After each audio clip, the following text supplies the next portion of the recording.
some extent, evening, ladies and gentlemen, and welcome to tonight's programme. As some of you are probably aware, the political and sexual climate in this country has led to many large institutions like the BBC being forced to look elsewhere for their funding. Funding. And we are particularly excited here to be able to say that this show comes to you in association with Tidyman's Carpets.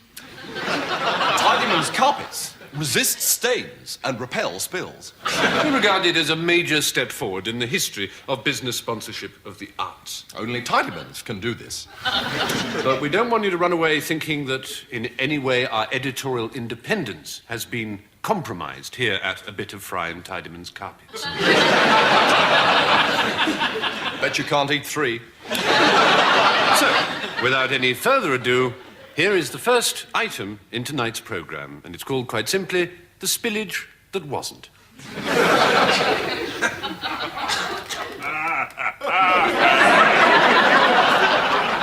Shut the door, Rufus, old scout. All right, Peter. Fancy a quick 100 up? Oh, absolutely, Governor. The ladies won't miss us for half an hour, right? Rather not. I'll break off. Nice girl, this Helena. Oh, damn, hell, and custard. Yes, she's a ripper, Father, an absolute ripper. Yes. Good set of breasts to her. All the best. Fine, curving arse. Yes, she has got a nice arm, hasn't she? The thing is, Rufus, old scout, you getting married and so on, I thought it was time we raised this whole subject of women. Oh, blimey. Are you, expecting to have children? Oh, I should say so better, yes. Now, I haven't raised this subject with you before, Rufus, but, have you ever wondered how you came to be born? Well, I just sort of assumed, Peter, you know, that one day you put your penis inside Mamma's vagina and inseminated her ovaries. Yes, that is what we told you, isn't it? Thing is, Rufus, it's actually a spot more complicated than that. Complicated? Yes, I'm afraid all that stuff about penises was just a lot of old pretendy. So what exactly... Well, it's not easy, this, you know. Well, have a stab at it, Peter. I know. Stroke the table. Stroke the table? Stroke the table. Is this strictly relevant, Peter? Come on, man. What does it remind you of? Billiard table. Well, nothing. Unless you mean... Go on! Of course! The lush, velvety texture of a Tidyman's carpet. Good man! I knew you'd get that Peter, how does having a Tidyman's carpet help you to have children? in the end. Are you completely stupid? Yes. If you haven't got a Tidyman's carpet, you can't do any kissing, and kissing makes babies. But, Peter, I still don't understand. How does a Tidyman's carpet help you to snog? Think, you jillock! Of course! Sucking a Tidyman's carpet removes the stale, unpleasant mouth odours that stop others from Frenching you. Quite right. Well, I got it in one, eh, Peter? Now, wrap your laughing gear around this, and then wrap it round Helena. Just you try and stop me, Peter.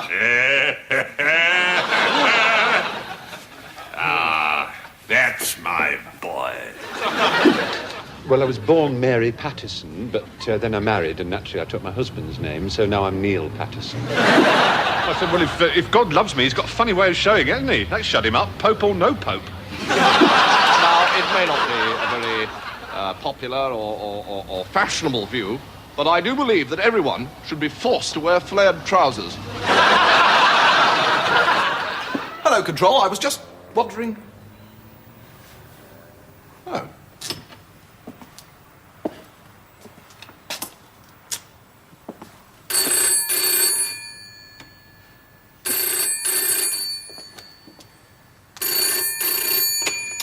Hello, this is the Secret Service. I'm afraid Control's not in at the moment. Who is this, please? Ah, hello, Mrs. Control. No, I don't know where he is. Yes, it's very strange. I just popped in to ask him if he'd like a cup of coffee because it's nearly 11 o'clock and there's no one here. I agree with you, Mrs. Control, that he'll probably turn up. Bye. Hello, Tony. Ah, Control. I was just beginning to worry. Oh? Yes, Mrs. Control has just been on the telephone. And between me and Mrs. Control, neither of us seem to know where you were. Well, let me explain, Tony. But before I do that, let me ask you if you notice anything unusual about the office. The window. Of course, the window always used to be slightly further to the left. Not quite, Tony. Was a bit of a guess, actually. I do remember that we did talk about moving the window, but if you recall, I asked you to make a feasibility study into the whole thing, but I then had to make the rather difficult decision that that particular game just wasn't worth the candle. What's actually different about the window, Tony, is that it's open. So it is, Control. Is this in some way connected to your not having been in the office earlier on? Yes. You see, I fell out of the window. Gosh, Control, I can only say how sorry I am and ask whether you were hurt in any way. To my surprise, Tony, I was not hurt in any way at all. Well, that is something of a blessing. Yes, that's right. Because one of the other things about being Control, I've always thought, is that your office is on the 6th floor. So that in the event of something like this happening, you have got slightly further to fall than if you were in the records department, who are located on the 1st floor of this building.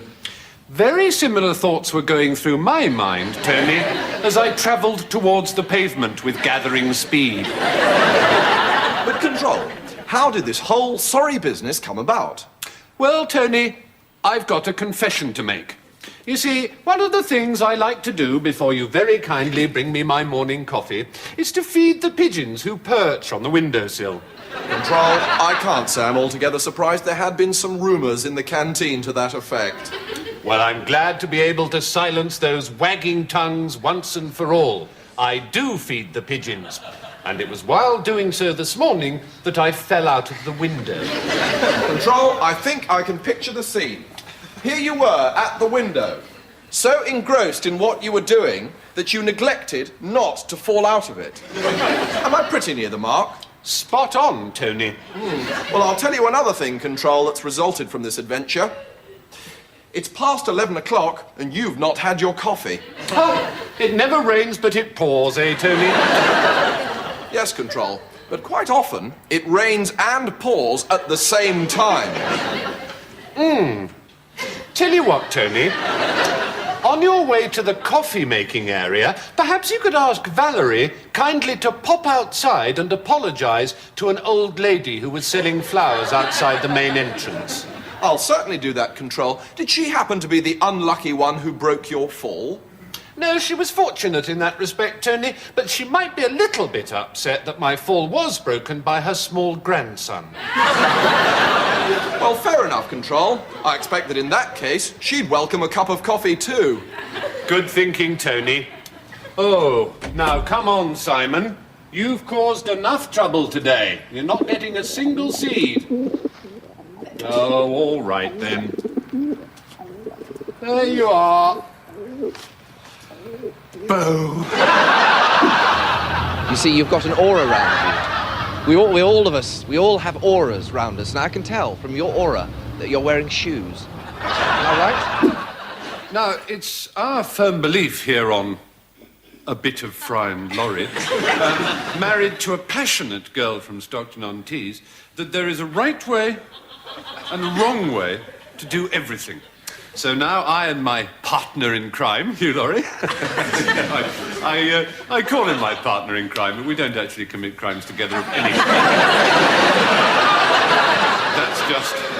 That's just a ghastly and unacceptable phrase I like to use. So I and my, as I say, partner in crime would now like to show you the right way and the wrong way to deal with a couple of young children who've come round on Halloween a trick-or-treating. So all we've got to do now is wait for the doorbell to ring. Right. Nice carpet, you, Tidymans? Well, who else, if you'll pardon the pun? What pun? Wasn't there one? I'm sorry.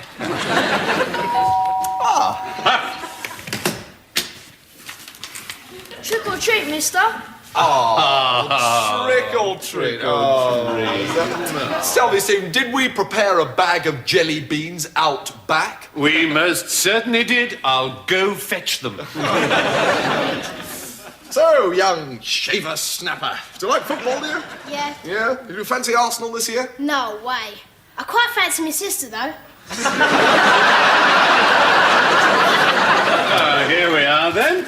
There you go, enjoy those. Yeah. Catch you guys later. All right. Okay. Bye-bye. Bye. That was, of course, ladies and gentlemen, the wrong way. The wrong way. Wrong way. Wrong way. We're now going to show you the right way. Trick or treat, mister. What? What did you say? Trick or treat. Trick or treat? Yeah! Get here! Get here now! This is England, not America. What are you talking about? This is America! We call it the Tidymans test because only Tidymans carpets have the absorbency and luxurious shag pile bounce that can cushion a fall from even the highest of buildings.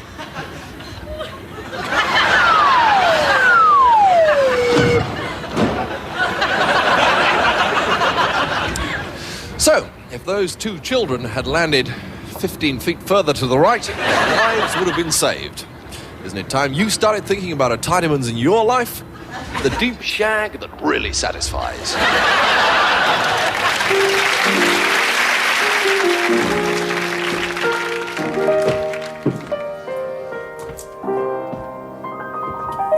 Oh, it's too big a part.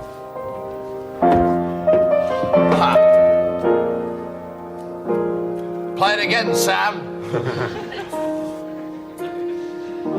Oh, that's brilliant. Thank you. Play it again, Sam. Yes. Yeah, I used to play the piano. I gave it up. Really? Yeah, because you have to practice a lot, don't you? That's quite right. Yeah, it's all the practicing. I couldn't take that. Really? Yeah, no. I'll tell you what. Do you know that? What's that song? Strangers in the Night. You know that one? Strangers in the Night? Yeah. Yes. Oh, well, go on, play that one. Okay, that's Strangers in the Night. It's brilliant. Go on. Ah, nice, yes. It's some enchanted evening. That's actually a different song. What is? Some Enchanted Evening comes from a song called Some Enchanted Evening. Doesn't? Yes, it does. Strangers in the night. Yeah, which one do you want? No, Strangers in the Night. Go on, off you go. Strangers in the night.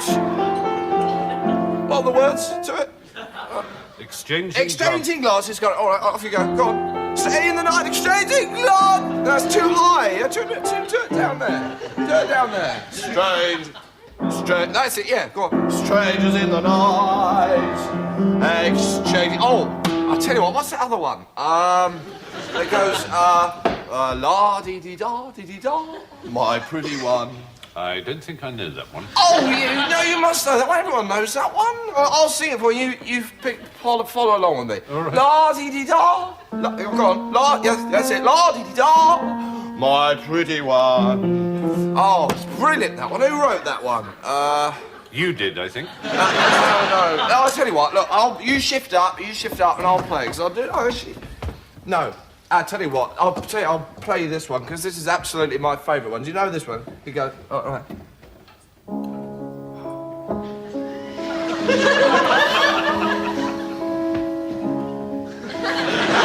It's Beethoven, that is. Is it really? Always makes me very sad. Yes, I could weep.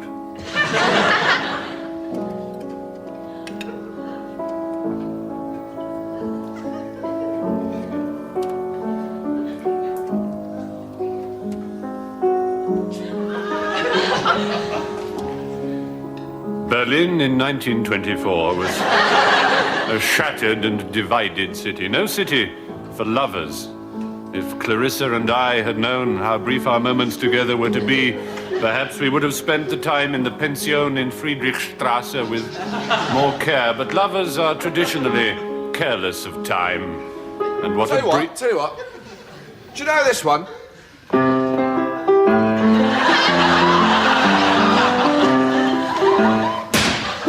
Oh, no, I absolutely swear by these things. Okay, you ask me anything. You ask me the time of day in Adelaide, anything, anyway. Tell you what, I'll tell you what I'm doing on 3rd of August, 1997.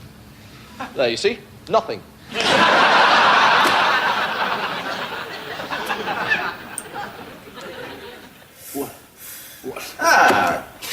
We return to some form of consciousness, eh, Major?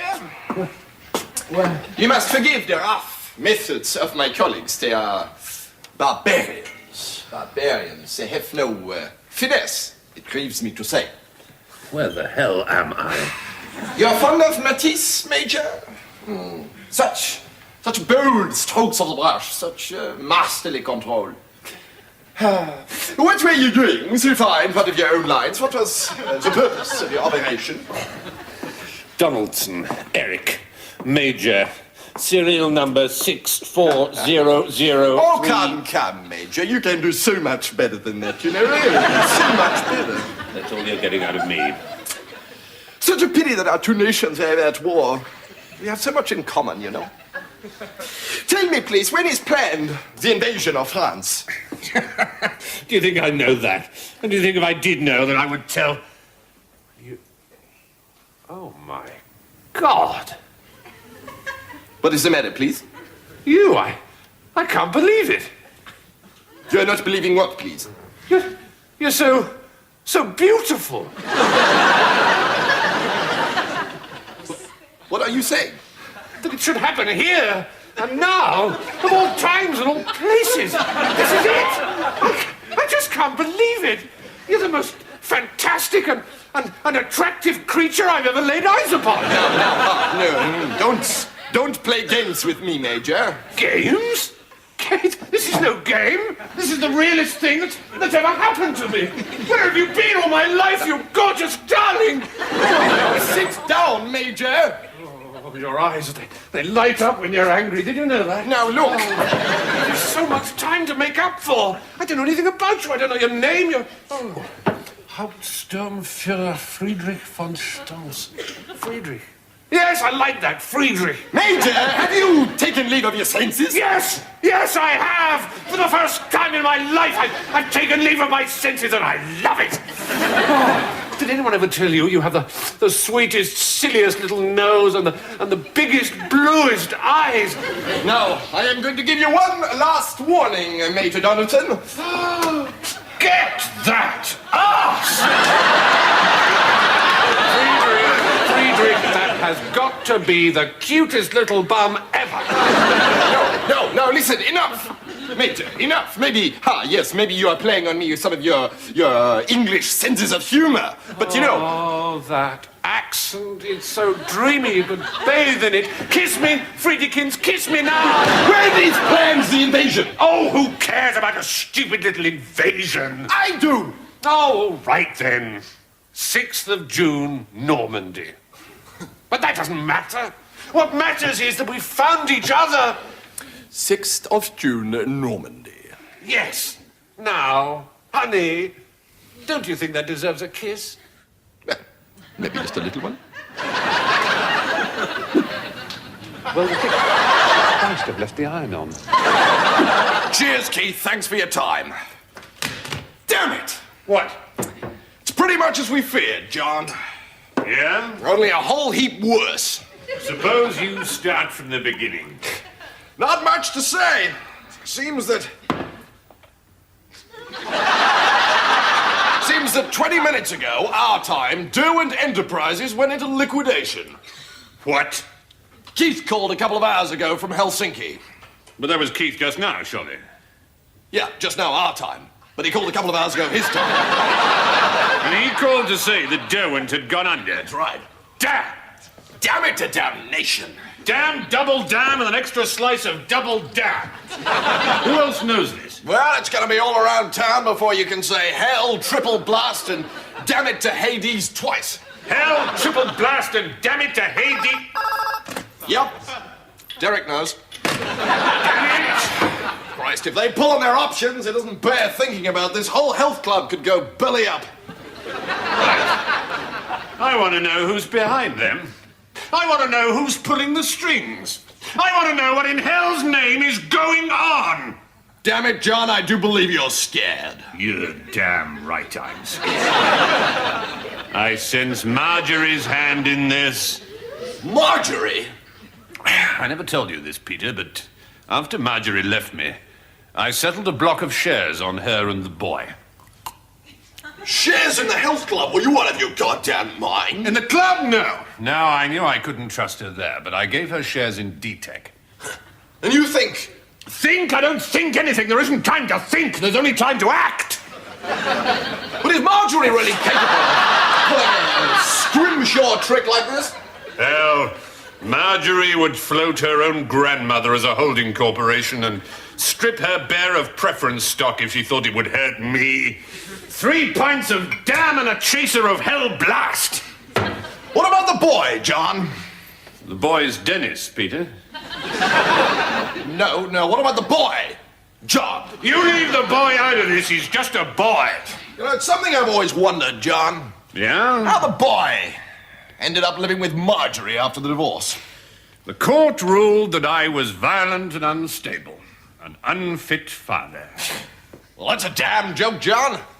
If they could have seen how you've parented this company. Yeah, well, Marjorie told them a story about how one night I'd been working late. I came home and I sensed in Marjorie's eyes and voice a sneering, a mocking, I don't know. I suppose I must have flipped. I emptied a bowl of trifle all over her. So, she got custody. Very.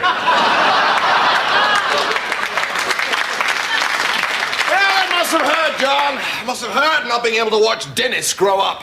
Hurt? No. No, the boy means nothing to me now. Oh, yeah, Tom? Oh, yeah?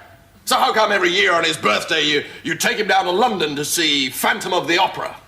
I do that because I hate him. Fair enough. But I give Marjorie due warning this day. If she wants a fight, then by us she's gonna get one. And the prize, John? It's as big as they get, Peter. The entire leisure market in the Uttoxeter catchment area goes to the winner. No strings attached. Why can't you leave me alone? John, what was it you once said to me about perspective? I seem to remember asking how it was spelt. No, after that. What are you trying to say to me, Peter? I'm saying, damn it, I'm here. Marjorie's, 150 miles away her time, and, well, if you and we can't fight this bastard son of a mongrel hellcat bitch, well, then we aren't the team who weathered the Tidyman's crisis and came up smelling of roses. That's what I'm saying. Damn it, Peter, you're right. Call Ipswich now, your time, and tell them that Derwent Enterprises or no Derwent Enterprises, this health club is in business and stays in business. And if Marjorie should call, John? Marjorie? Never heard of her. Damn it, John, I love it when you're flying. Right, Sarah, get in a pot of hot, strong coffee and a dozen memo pads. Right, let's get the hell out of here before they arrive. Oh, this is one of them hidden camera things, is it? No? Oh, well, because I was going to say, it's not very well hidden, is it?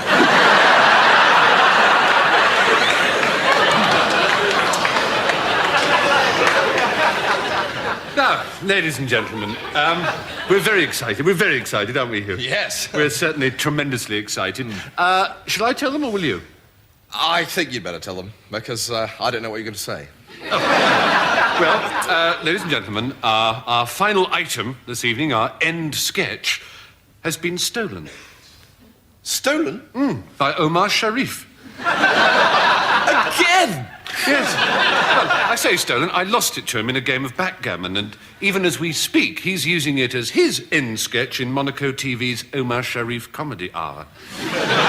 So that means we're going to have to improvise our end sketch this week. Ah, well, now you see, now I know why you were excited. Because, of course, improvisation is very much the coming thing, isn't That's it? right. Yeah. That's right. Everybody's at it. Apparently, David Vine, the governor, even David Vine, improvises. Has been for years. Mm-hmm. So does Mike Smith. That's right. Everything that the governor and Smitty say just comes to them off the top of their brains. Frightening. Now, in order to prove to you that the sketch we're going to end this evening with is totally improvised, we're going to ask you, the audience, to give us, some kind of first line on which we can build our improvised sketch. That's right, and to give you some idea of a suitable sort of thing for a first line, I'm going to show you some first lines from the A Bit of Fry and Laurie First Line Archive. Has Deborah Munnings arrived yet? Yes, I'd like to apply to become a homosexual, please.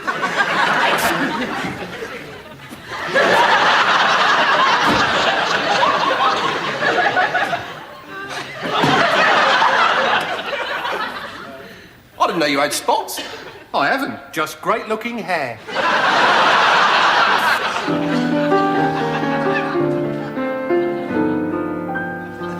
When somebody loves you, it's so good unless they love you. Well, perhaps I can press you to a cream slice, as I once said to an actress. Has Deborah Munnings arrived yet? So, if any of you have any ideas for first lines for sketches that we can improvise, well, hit us now. Anybody? Hit us on a first line. Some first line that we can weave some kind of magic around. First line. Yes? Any ideas? Do you sell grapefruit? Do you sell grapefruit? Well, it's We can weave a pretty tantalising spell around that one. Shall we Yeah, try it? Christ, yes, Okay, we'll try fabulous. it. Woo! Ha, All right, so, ladies and gentlemen, we now present our improvised sketch entitled Do You Sell Grapefruit? Yes, I'm hot for this. Hot, hotty. Right, all right, okay. What? I'll be the grapefruit seller, you be the customer. Oh, right, yes, okay. Right, let's go. Right. Wait a minute, what do I say? You make it up as you go along. Oh, I'm making up as I go along. Yes, I'm excited about this. Yes, right. Okay. Ching ching. Do you sell any grapefruit? Yes.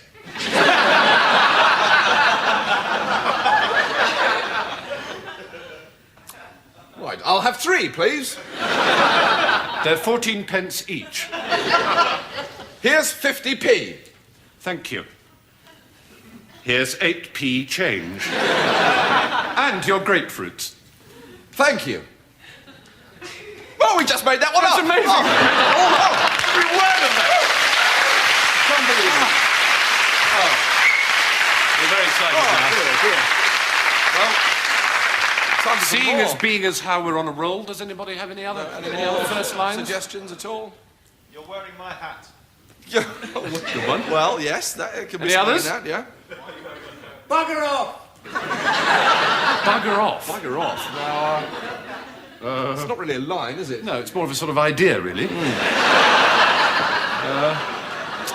It's quite a good idea, though, isn't it? Yeah. Should we do it? Let's do it. We'll do it. We'll do it. Okay. All right. Nice jacket. Timans? No, Allied.